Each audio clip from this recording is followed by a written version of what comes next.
last week, and if there's a motion to adopt those, we'll entertain that. So moved. Second. All in favor, say aye. Aye. Okay, minutes are adopted. New business, item number 1, stop loss insurance. Ms. Kemp, understand your briefing. This is normally go on the Insurance and Litigation Committee. That was coordinated some time ago that in order to meet the schedule, we made a conscious decision to move that up. So go ahead, Ms. Kemp. Yes, sir. This is a request to designate Highmark as our stop loss carrier for our health insurance. We're self-insured on our health insurance. So the stop loss helps protect us from catastrophic losses due to high dollar claims. This Highmark actually gave us a quote of $50.42 per contract, and it's actually a better rate than we had for this year. This is for our upcoming 10-1, so FY23. But in FY22, our rate was $55.81. So this is actually a better rate than we currently have. Who was that with? Who was with currently? It's with Anthem. In the first column, you'll see what we currently have today.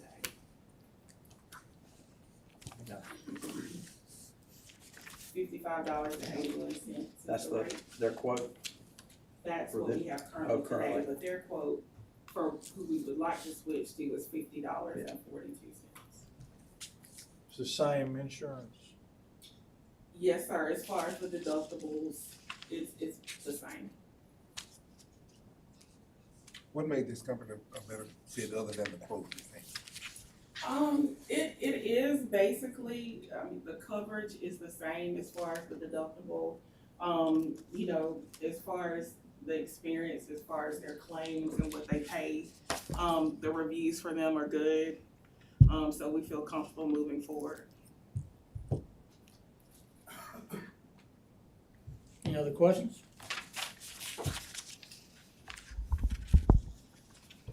Is there a motion? So Motion approved. Second. All in favor, say aye. Aye. Okay. Stop loss insurance is approved. Item number 2, general fund reserve for future improvements, budget revision number 13. Ms. Standridge. Good afternoon, council. This is actually a good one. You'll be pleased with this one. We have a project for the Cypress Creek Drainage Section D project. Luckily, ALDOT has come back to say that they will increase their state allocation for that project specifically. So that gives us about $33,791 back into our contract. So we are recording that revenue amount, and then we're asking to also increase our contingency line item and just kind of put it back into contingency for anything possibly into the future. So moved. Cool. Mayor, does that make us even on the bridge over McFarland? We're only about 6.6 million. Catching up. Going All on. right, is there a We're second? going in the right direction. Second. All in favor, say aye. Aye. I don't need to blame that. Motion's approved. Item number 3, authorization. I love it. Get that out of my way. Authorization to execute letter of agreement with Warren Averett for internal audit services. Ms. Standridge. Yes, sir. With the allocation of the Cdbg disaster recovery grant that we have been awarded both in 2012 and 2013, part of the compliance requirements for that grant is that we have an internal audit function that would review the transactions that flow in and out of that grant every year. We currently are contracting with Warren Averett to provide those internal audit services, and so this is just renewal of that contract for the upcoming year to be able to remain in compliance with the Cdbg disaster recovery grant. This is a contract not to exceed $35,000, and it is paid for out of the administration dollars for the grant. So moved. Second. All in favor, say aye. Aye. Okay. Engagement of Warren Averett is approved. Item number 4, Old Colony discussion. Councilman Crowe. Yes, sir. Thank you, Mr. Chairman. I'd like to, invite Brian Harden is here today to present to us a proposal to start a discussion about adding 9 holes at the Old Colony golf course. And I think Brian's going to walk us through part of that. Everybody on the committee now should have received this information, and I'm gonna turn it over to you, Mr. Hart, and get ready for a few questions. If everybody just reads this, you got any other questions after I get through speaking, I know I'm gonna cover everything, just call me, I'll be glad to explain. But I'm on the old colony board, I'm on the pair board. The pair board did vote to request funding to build 9 more holes. So, whatever that's worth. So, you know. The para board voted to request funding to build 9 more holes. Yes, sir. Okay. Go ahead, Brian. I'm making. Oh, that's all right. You know, when Old Colony was built, we all got it, when Old Colony was built in 1999, we had 15,000 students, now we got 40. And you can't get on. And we're servicing all the high schools, all the junior highs. Got a call from the president of Shelton State, they're starting their golf team back up, and they're wanting to come out. And we're serving 13,000 kids with Tuscaloosa junior golf. And it can't do it anymore. It's just request, like I said, I'd be glad to, answer any questions. I do just have a few questions because I don't know how to play golf yet. But since Go out there. our high school students are learning, maybe I'll go out there and won't feel embarrassed. But okay, so like you're asking for 9 new holes. So Yes, like ma'am. how when you play golf, do you utilize the whole golf course and like how many holes Well, do you have when now? you play golf, you got 18 holes. And Okay. if you got 9 more, you've actually got a spare. Now, Okay. you use it, and it's gonna make money, but let's say we redo the greens wall. Well, if you have to do that in the middle of the summertime, Okay. you're gonna lose about $500,000 worth of revenue. Right. If you got the other 9, you're not gonna lose anything. That's You right. just do a 9 at a time. Okay. They gotcha. rotate the Yeah, 9 yeah, holes you yeah, play. Right. Okay. Okay. You may play these 18 today, and then one of those 9 and another 9 the next time. And it Okay. also, Old Colony is a championship golf course. I mean, the length of it, Okay. we could have any event here. Jerry Pate's been helping us. He loves Old Colony. I mean, you could Do we have major events there? You could have them, and we're having them. Having the Women's pro golf. That women's LPGA, well. Right, and we started with that. I mean, Whatever you call the lower league of LPGA. Yeah, Okay. But and it we're could lead learning, to something but else. we've had a really good group. Everybody's worked their butt off, and it's gonna be good. Are we gonna make a Are the mistake? greens back? to Yeah, shape? I was out there yesterday. I purposely stayed away. There's a spot on 5 that we're gonna sod, but and then we're gonna fertilize next week. We limed the course about a month ago. And I don't know if all y'all know this, but last year, we put 60 loads of sod out. We doubled the size of the irrigation, city and the county helped. Gulfport's been helping. Gulfport's been helping a lot. I'm encouraged by that, okay? They've done everything I've asked them to do. Brian and Judge Robertson and I met a couple of weeks ago. Again, I want to echo what Brian says. The city, the county, and Gulfport have been working together to Yes. get the golf course ready for the Epson event in September. Yep. Jerry Pate, who's probably donated hundreds of thousands of dollars worth of services. For those that don't know, he won the U.S. Amateur U.S. Open and also the UFPGA, or not the PGA, the U.S. Open itself. He played golf here at the University of Alabama and has always given back to this golf course. You designed the course, did you? Yes, sir.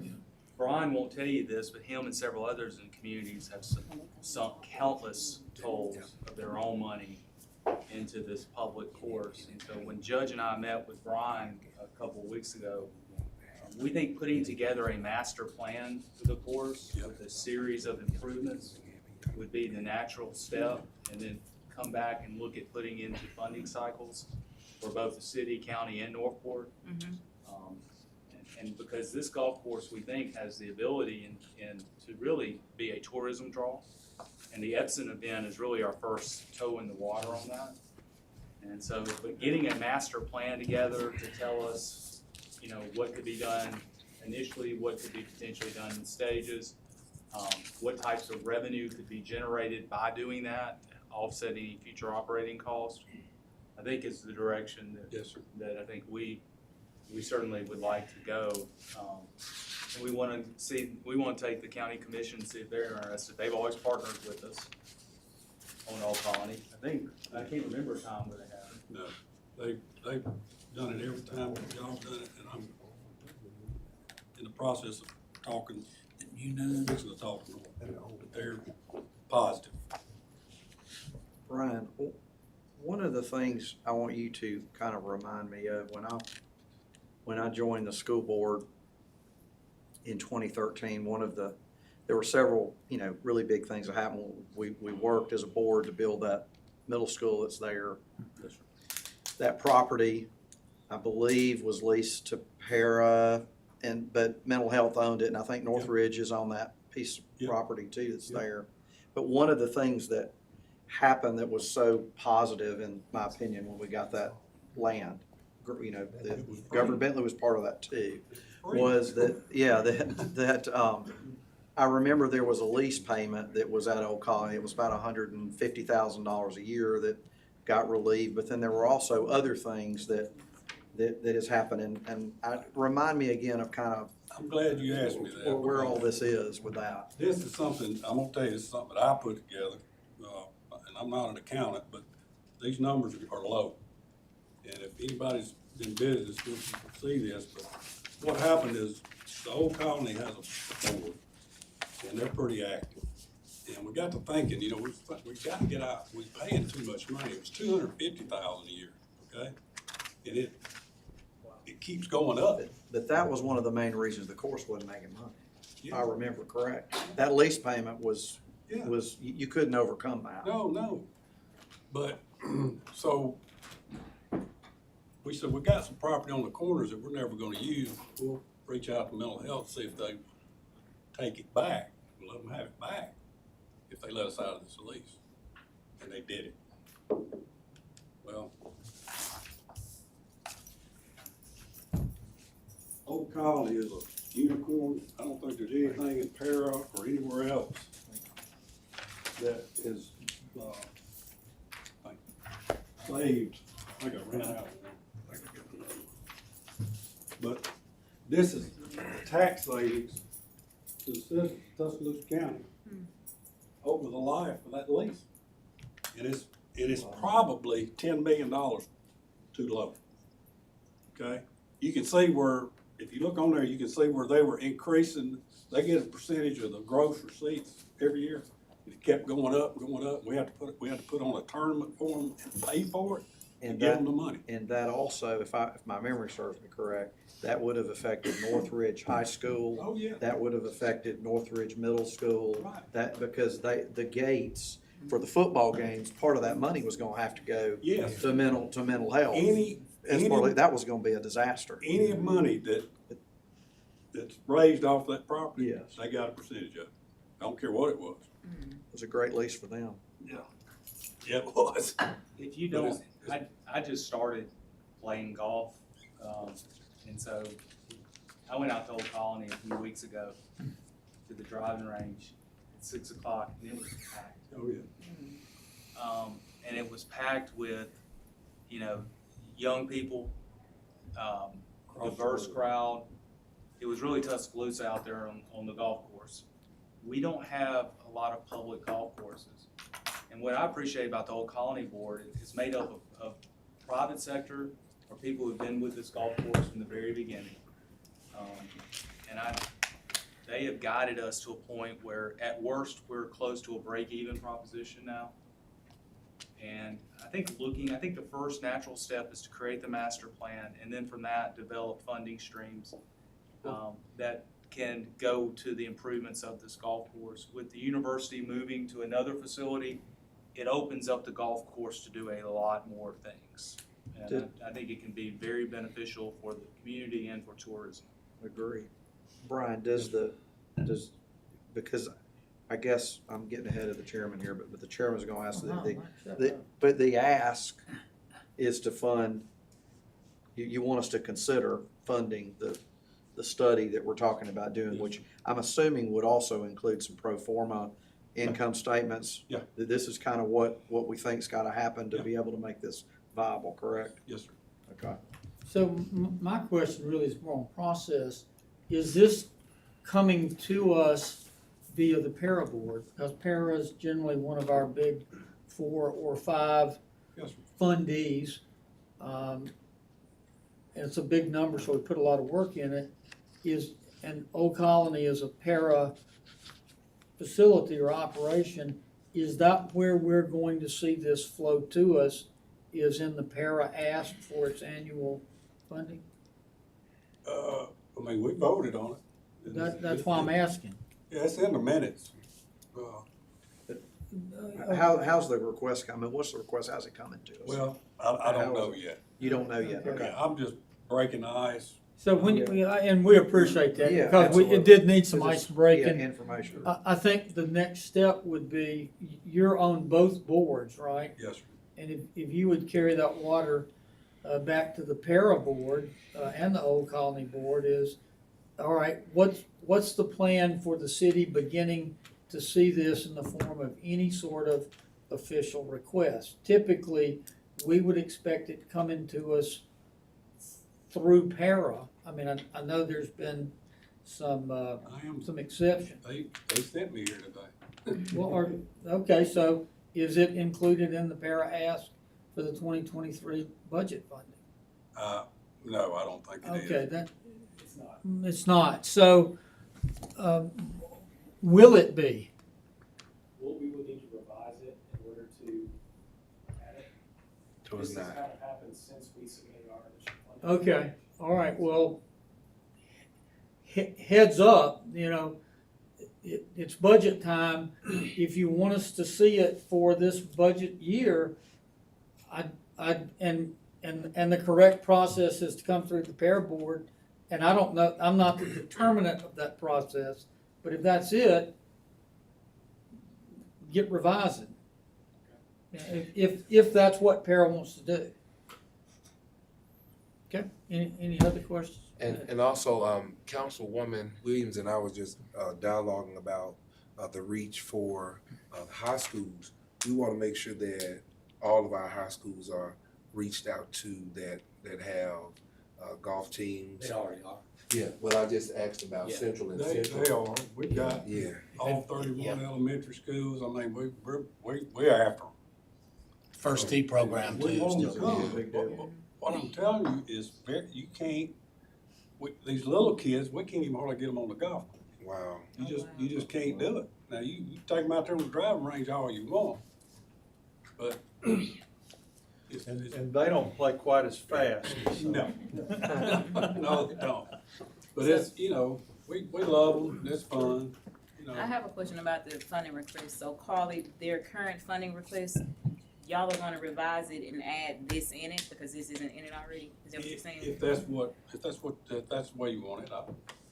it's okay. Is that what we're asking now? It's not, it's not primarily a function of how we want it, but for para facilities, we generally expect the funding for those to be bundled into the request para presents us for the budget year. Right. If it's going to be done differently, that's something for Old Colony and para to sort out. I don't know what that right answer is.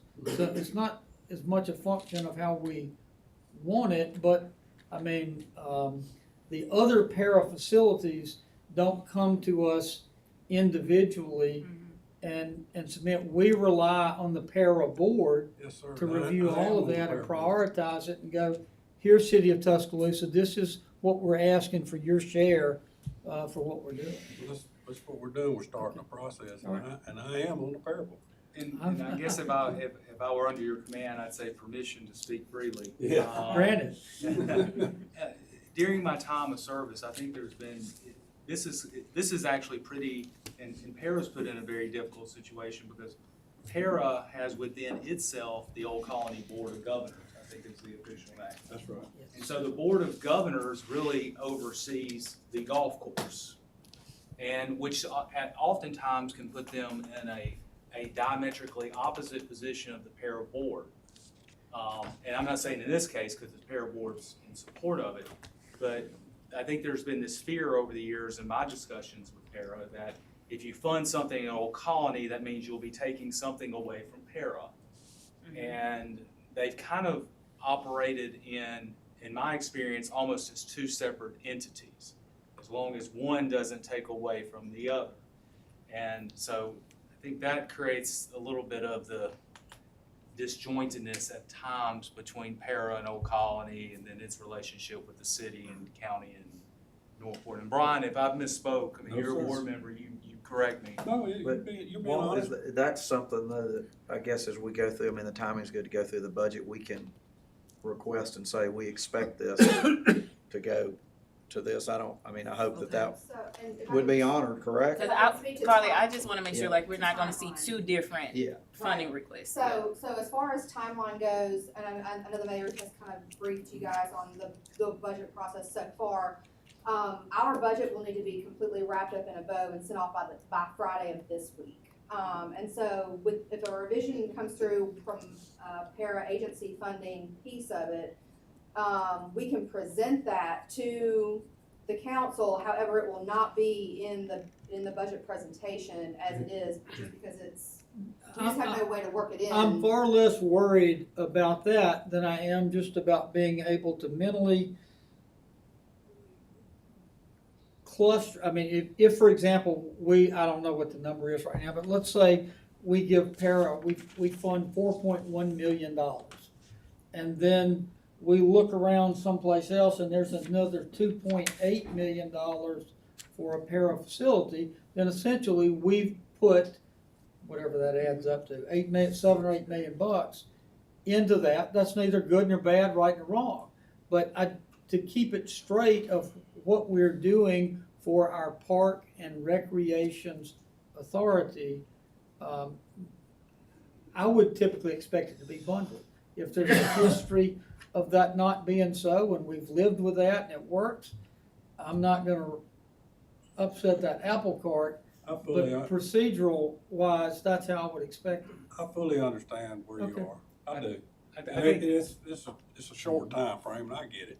I think though, if we could, I would like to see us, as soon as para's ready to create that master plan for Old Colony, I'd like to see a master plan that we could begin investing in, the city, county, and Northport, Yeah. to take our golf course to that next level. And it starts with bringing in an expert that understands the games, the needs, the cost. That, I think, however, the timing and sequencing of that, because the Epson event, I think, is a tip of the iceberg for It us. is. And I think there's a real opportunity for us to get into, we talked about, if you look at our sports tourism study that was just completed, it told us invest in the facilities that we have. Don't go out and create new facilities. You've got great infrastructure. Invest in the facilities that you have, and Amen. that's where you can make your tourism dollars. Amen. And this to me is one of those, but we need a master plan. We need something that says, if we invest X, the return is Y. And that's what you were talking about. And so that's where I'd like to see this discussion go. And I think Brian and the Old Colony Board of Governors would like to see it go. And I'm glad to see the board has voted in favor of it. And as well. Walt, to your point though, the course is in excellent shape. We don't wanna go backwards and have to spend a bunch of extra money again, getting us back to the standard of where we are. Cause I mean, the city, we funded $300,000, did we not, Carly, for extra equipment? I mean, we've been very, For some of that we have fairway. really done a lot to help this, and we need to continue We that, in my probably opinion. saved 300,000. Yeah. That's how much that stuff's gone up. Yeah, Y'all did that. We wow, saved 300,000. wow. Cause it's off the charts now. And Jerry didn't jack the price up. Well, are you, I mean, Brian, if we agree to fund this study to do that master plan, Yes, sir. what do you see as a reasonable time frame for this, to get the study done, to get the study back, and then it comes to us to say, well, we're recommending, we're gonna do these 9 holes, this is the cost, then are we talking about 6 months? Are we No. talking about, No. how long are we talking about? We've got most of the numbers now. I think it's a couple of months, you know. I do have numbers, I'm just not, I don't have them all.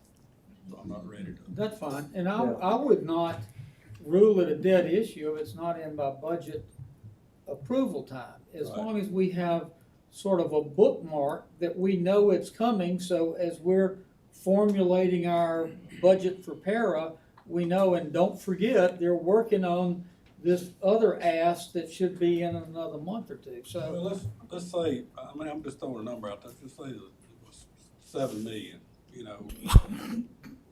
Build a nine. I'm just saying, I don't know what it is, but if we spread it over a couple of years, you know, where you don't have to cough it all up at one time, you know, that's probably a possibility. How long do you think it would take to build those nine? It won't take long. I'd say 9 months, depending on the weather. Sure.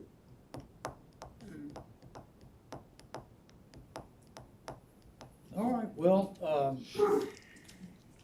thanks for, Yeah, thank you. Thank you. Can't stand it. Oh, he can't Mike over there. Let me get up.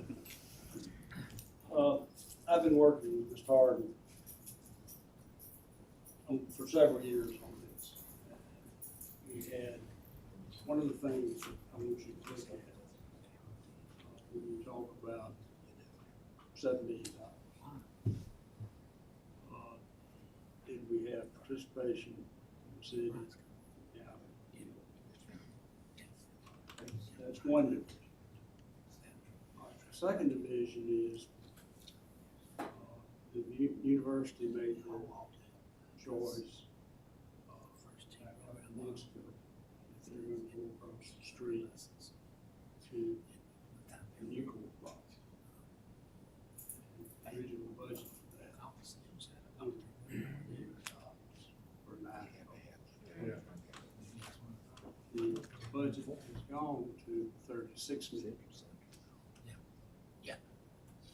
And so, one of the things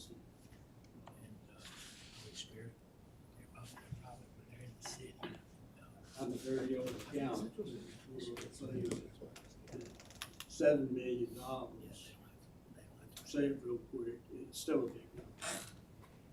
And nobody's looking for you to get to put up the money. I think that there is a consolidated financial statement, audited financial statement. We haven't seen two twenties yet. We haven't seen 220 or 220. This has been going along because we have our own consolidated internal financial statements. But I know every one of them have anything to do with business. You sit there and say, okay, I'm sitting here waiting for my end of year audit. That's what you wait for, to see how the internal, jive with audit. We don't have those. The people we have running our accounting inside our, college, we have all the faith in the world that it's good, what to do with. And it's one of those things that we're just not out here asking extra dollars without having the expertise of Jerry Payne. Being able to utilize the university driving range, as I call it right now, Jerry Bates. We've heard it several different things, meaning teaching center, stuff like that. I don't know what they're gonna get across the street, $36 million. But it's not going to compare to what this group can do for $7 million. And they have back. So, But Mike, what we will be seeing first is the master plan, the proposal, the pro formas, and the numbers that tell us what kind of things we begin to need coordinating to make a decision on financing, right? Okay. and And that's one of those things that you take it out into. Do you need everybody to put up their money right now? A lot of what y'all do is budget. And you sit there and say, okay, can you take this over this period of time? And the answer is, yeah, it's good, hey, work. We'll see what happens, but it's possible that Let me say one more thing. Yes, sir. I'm gonna stop. Whole colony, when Leroy and Roland and Sam and all them got together and they figured out, and Hardy, and they figured out how to do this. They beat in my head that it's gotta be for the little guys, it's gotta be affordable. It's gotta be, so we don't charge a lot. $65. That course would command at least $150. Okay, so it is servicing the community. So what's that word? You know, I don't know. I ain't got a clue. But that's the truth. Thank you. All right, thank you. for your time. Thanks, Mike. So is there any other business on the agenda for the Finance Committee? All right, we're gonna, I'm not sure quite what the right format is for this. We've got 4 or 5 agency presenters who are gonna take, 10 minutes each, Carly, to present us a little bit about what they do and what they're asking for the city from the city. And this is actually at the request of Council President Tyner for the whole council. So this is not at all restricted to just Finance Committee members or questions. To kind of, so thank y'all for coming in. And we'll get to you in just a second here, but I want to emphasize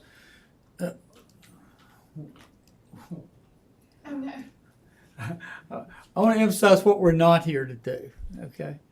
We are not here to determine if what you are doing is good and worthy for the community. You would not be here if we hadn't already bought into that, all right? Promise you. You would have been screened out long ago. As we listen to you, what the council members are listening for is it a good use of taxpayer, City of Tuscaloosa taxpayer money? Is it a redundancy of service? Are we already funding this in other areas in a different fashion? And then how much of your money versus how much of the taxpayers' money is being requested or we being asked to look at? So again, you're already in that we believe what you're doing is good and worthy. Wouldn't be here otherwise. And we'll give you about 10 minutes to make a presentation. President Tyner, would you like to run this portion of the meeting? You go right ahead. I've got it. All right, let's see. Who's up first? I'm just enjoying the moment. I appreciate that. Agency funding presentations, Lift Alabama, Inc. I've got you first on the agenda. Welcome.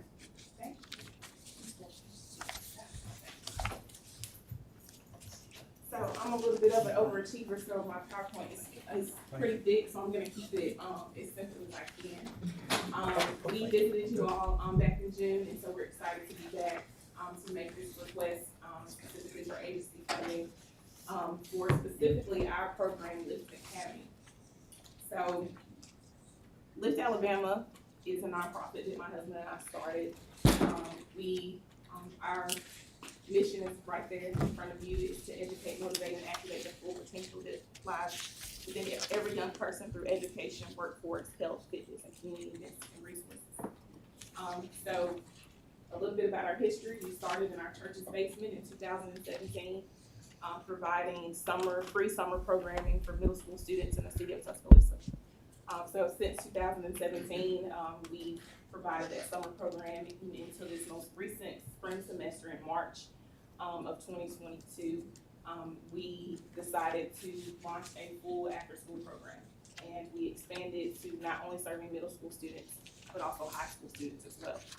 Our programming remains free to all of our participants. We are currently operating at the McDonald Hughes Community Center. During the school year, we operate when school ends till 8 p.m. And during our summer program, we were open from 3 to 7. As Mr. Busby has already stated about the needs and the benefits of I don't wanna go into all the details about why this programming is needed, but I do just wanna talk briefly about what our goals are and what we try to accomplish. Specifically, we wanna provide no-cost care for youth. We wanna eliminate all barriers to care. We wanna eliminate all barriers for parents, for the children, for grandparents.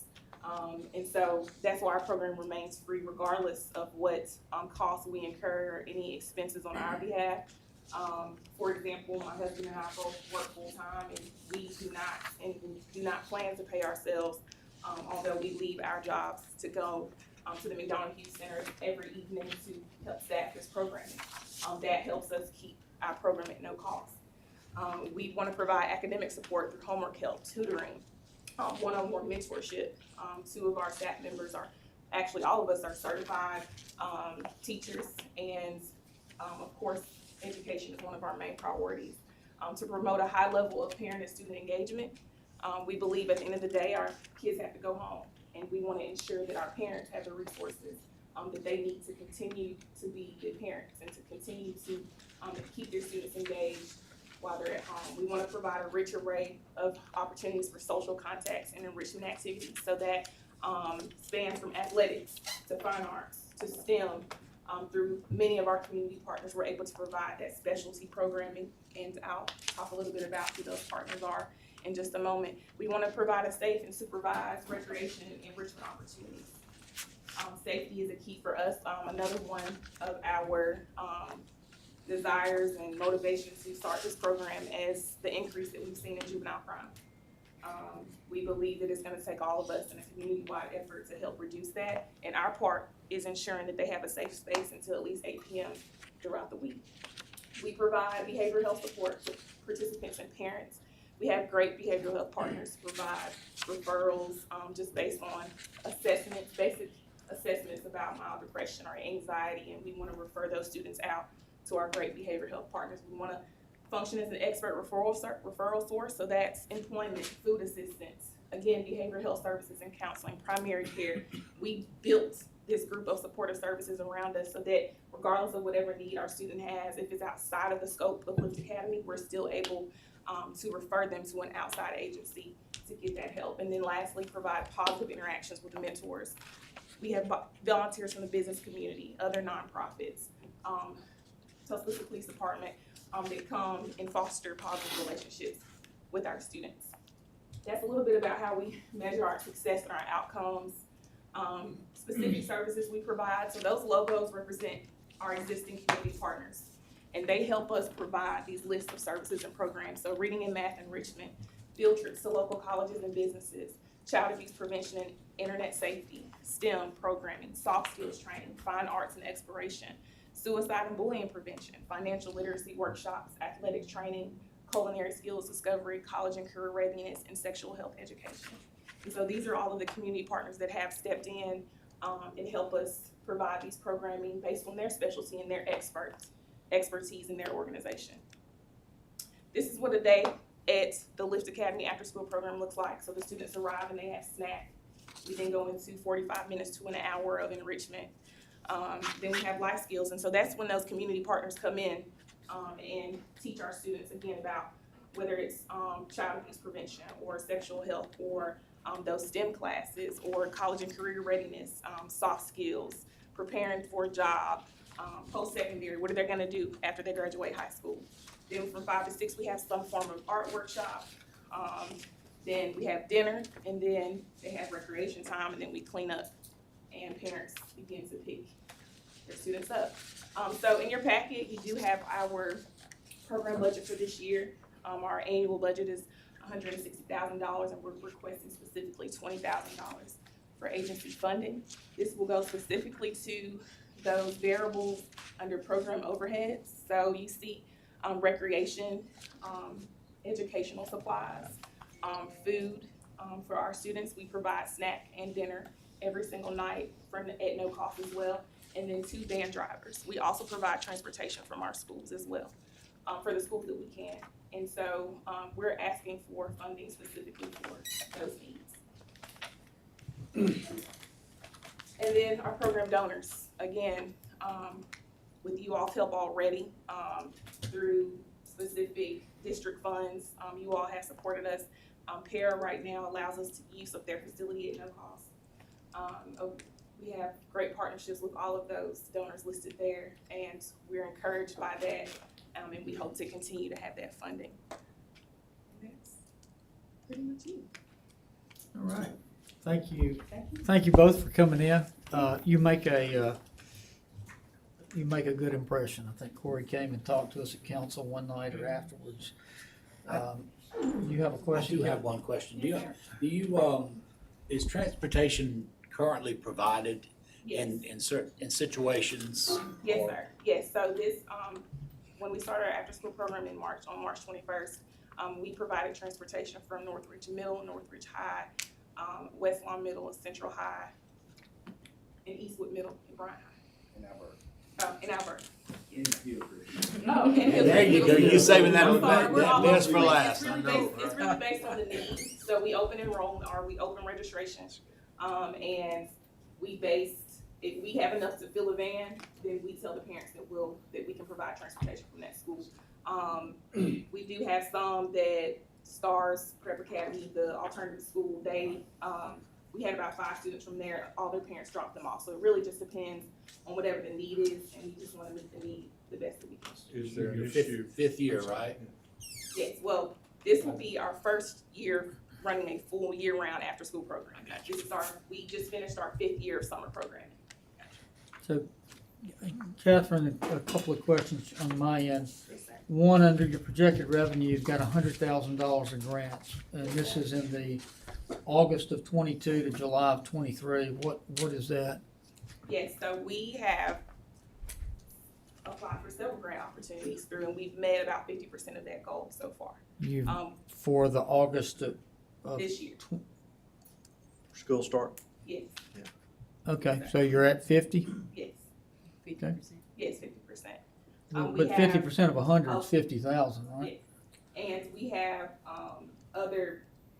a lot of after-school funds are allotted in that time frame of when school starts, rather than like a general fiscal year starting in January. Okay. And So there are some, we're waiting some feedback from so, other applicants. so the rent, the 9,000 for the Lift Academy, are y'all paying? We're currently not paying that, but our agreement is to start to pay that once we have the funds to do so. With There. Yes, sir. where you are now? Yes, the John Houston, yes, sir. Okay. And then the Norman John Raven, y'all have any I want questions? to ask a question. Sure. Okay, well, I just wanna say that, this is in my district at the Key Center, and I'm often over there checking on things, and so I see them hours before the program is even starting. They have left work and left their family, and they are preparing for our youth. And when we think about crime in our community, this is just one of the ways that we can help fix the issues that we have with crime. They provide a very necessary free service to our community for some parents that are working 2 jobs, single parent households. We're catching that demographic and able to keep them in a safe location and teach them valuable skills, educational skills. We got certified teachers because you were a teacher. So this is a program that I'm definitely happy to see in my community. I appreciate their hard work, and it's very beneficial to all of Tuscaloosa, not just West Tuscaloosa. So thank y'all so much. I appreciate what you guys are doing already. And one quick note, about what Councilwoman Howard said about our workforce needs. That's, a lot of people ask, like, why are we open to 8 p.m.? That's getting really late. And a lot of our students are in single parent households, and they're working at manufacturing manufacturing companies, and they work that second shift. Or so we're helping keep parents at work as well. They just can't get off at that normal 5. I work a 9 to 5, thank God I can pick my child up from If, school. if a parent's working 3 to 11 and can't come pick them up, what happens? So they just have to make arrangements, or? So we work with that parent to get them, we try to figure out, that's another thing, we work with the other Yeah, I parents. can imagine that'd be a Yes, headache. Yes, we work with the other, I mean, our ultimate goal is to provide a 24-hour service at some point, but we're not there yet. So in the I'm working on the meantime- Hughes Center, so that might be possible. The gym will be finished quick. Exactly. Yeah. There's definitely a need, and so we work with, the parents of the students that also either ride that same bus, live in that same community to see Okay. if that child can go home with that family until that parent gets off. Sure. It's on a case-by-case or a family-by-family basis. I bet Corey chauffeurs. Wow. Yes, we say we're not gonna drop any kids off at home, but it's always happening. I know it. Well, I echo what I Ron guarantee said. you. Y'all are keeping some kids safe, but you're keeping them out of gang involvement, you're keeping away from other kids that might lead them down the wrong path. Thank you. Okay. Catherine, what's the best way to get in touch with y'all, like number-wise? It's on the bottom, just write it down, 205-331-7361, 331 what? 7361. Okay. Thank y'all very much. Thank you. Thank you for what you're doing. Thank y'all. Thank you. Phoenix House. Phoenix House.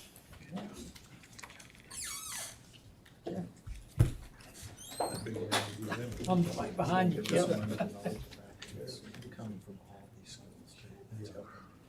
Well, that's encouraging. Thank you very much for letting us be here this afternoon. I also have Bob Weatherly, who is the president of the board of directors, and Frank Wingard, who's a member of the board, and John Tyler, who is our clinical director, here with us today. If you have any questions.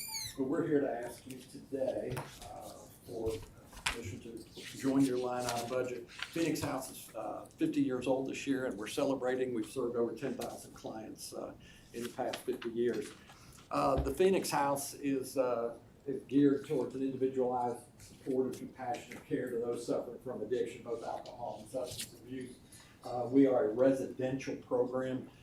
There's a number of different issues that we're trying to deal with to help people get back. But we're a state-certified transitional residential program. So if somebody has been through detox, and then comes to us. They may have detoxed in a jail, they may have detoxed at a detox facility or someplace else, but they come to us after having a state assessment, and if they meet the criteria to come to us, then they come into the program. And but we work on a number of different things from substance abuse and trying to give them the tools to be able to come back into the community and deal independently, and also with those around them in a supportive community to deal with their addiction. One of the big things that we're finding out is more enhancement of life skills. Just real quickly, 73% of the folks that come to us are below the poverty line. 90% of the females that come in are reporting either domestic or sexual violence that they've been a victim of. 80% of those that come to us are under court supervision. And then with the program that I'm going to mention to you, when they come out of that program, we've been running it now about a year. We have taken basically the loss to put this program together financially, but we have been running it now a year. But 100% are completing ready to work. 90% are coming out of the program employed, mostly in manufacturing, other businesses here where they also have a substantial hourly wage and benefits. The big thing that we're also appreciative of is that in the past year, I believe we had one party arrested on a warrant that has been through, but other than that, we've had no arrests. So we've been very, very thankful for that. Pretty amazing, Ted. Yeah, we're trying. Our ask is for $100,000, and as I said, the Phoenix House is the only state-certified residential program. It's a transitional substance abuse program in Tuscaloosa County. We want to continue our pilot project. It was developed for persons in recovery, provide life skills, enhance reintegration in the family community, and then break the cycle of incarceration, domestic violence, dysfunctional community. The goal is reducing the need for governmental services within the city of Tuscaloosa. Basically, we're breaking it down into two things. In recovery, there's a lot of talk about peers. Peers are somebody who has is an alcoholic or is a substance abuser that has gone through and recovered. And they are the ones that come back, basically mentor, be a sponsor, so on and so forth. They're being involved and bring their experience into the recovery community.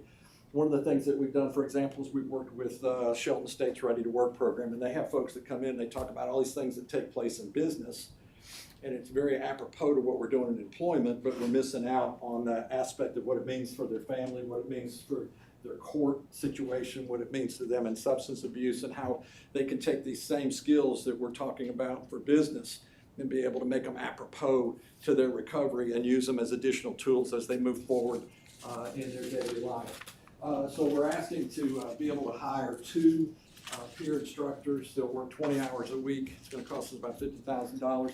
And then our transportation costs are definitely up over $50,000, but that's what we're asking for.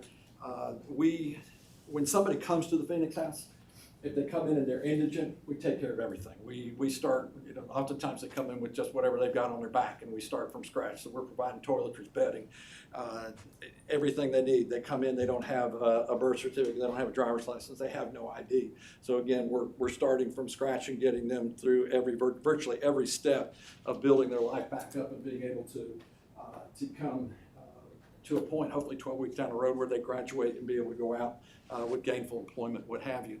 When they are with us, generally they're on campus for 7 days. After 7 days, and we do an orientation, they're at Maud Watley.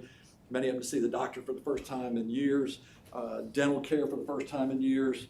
We're dealing with their medical situation, their mental health situation, their sobriety. We're getting them oriented as to what their needs are and start moving them through the project. So generally about day 8 to 10, we're helping them seek general employment within Tuscaloosa County, and we take them to work every day, and we pick them up from work. And so we're helping them get by one of the big issues of transportation. So we take everybody to work, and we pick them back up from work. And so, but our data shows that we've had a success and an impact and an ability to break the cycle of dysfunction. So we call it higher education by getting them hired. It integrates very well with the 12-step. It has presented all kinds of opportunities and options and empowering better decision-making, which is one of the biggest issues we have, why they end up in jail, poor decision-making. Empower self-efficacy, how to move forward, tools for maintaining an independent life, and increase social interaction within the community. We do a good bit of life skills in the money matters. Alabama One also is involved with us in those regards. But how do you build up? How do you take care of your legal fees? How do you take care of the issue of being able to have independent housing? 90% of the folks that we have coming into our facility do not have independent living. They're living in a car. They're living couch to couch. They've been in jail. They've been somewhere else other than having their own independent living situation. So our job is helping them create hope, purpose, self-esteem, personal value, and meet the client needs. We had 85 clients that we've been tracking. 22 did not complete the program. Majority of them were charged for policy violations. They reused drugs or alcohol or what have you. 63 of the clients successfully completed the Ready to Work life skills program. 75% of those clients who started the Ready to Work program graduated the 12-week program. 80% of those Ready to Work life skills graduates successfully completed the Phoenix House, the 12-week program, and of that, 90% are employed upon the completion of the program. So long-term goals, long-term sobriety, independent living, financial independence, a means to break the fines and court costs, the child, the probation, the support and the incarceration cycle that you're continually dealing with in the jail when you get these guys back on writs. When they don't take the situation, guess who gets them? You do. So break the cycle of addiction, empower self-esteem, purpose, family reunification, means to support the family and compete in a competitive world. I can tell you from my experience of being a cop, both with the city and the sheriff's office, these are a lot of the issues that we continue to see that keep costing you a ton of money. And that's it. Good. Any questions? Mr. Crowe, Mr. Frail? No, I think this is very important, and I've told Ted this before. We've only known each other not quite 50 years. Yep. But I think this might be the most important thing you've done. Thank you. Ted, when do you think y'all have your 21 numbers? 21 financial numbers? Yeah. We have them right now. Oh, do you? We, Okay. we can provide those to you. Okay, so, and in looking at the previous 2 years, it cost y'all about $800 a year to operate. Our budget is 820,000, yes, sir. And last year, it was PPP that kind of kept your head above water, right? I'm sorry, sir. Last year, in 20, it was the payroll protection program that kind of kept y'all's head above water, right? Yes, sir. So, and that ain't out there anymore. No, So, And then to be quite honest with you, last year we slowed the numbers down. I was coming in as the new executive director. We were dealing with trying to make sure that we had our business policies in place and so on from something that happened 3 years ago.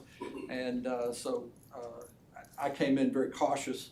New board president, we came in very cautious of numbers and what have you. So we slowed everything down to be able to verify what we're doing, implement this program as a tool for recovery and be able to move forward. We're the only recovery facility in the state of Alabama that is moving in this direction. again, I thank y'all for coming in and for what you're doing. I will speak for what are essentially the invisibles.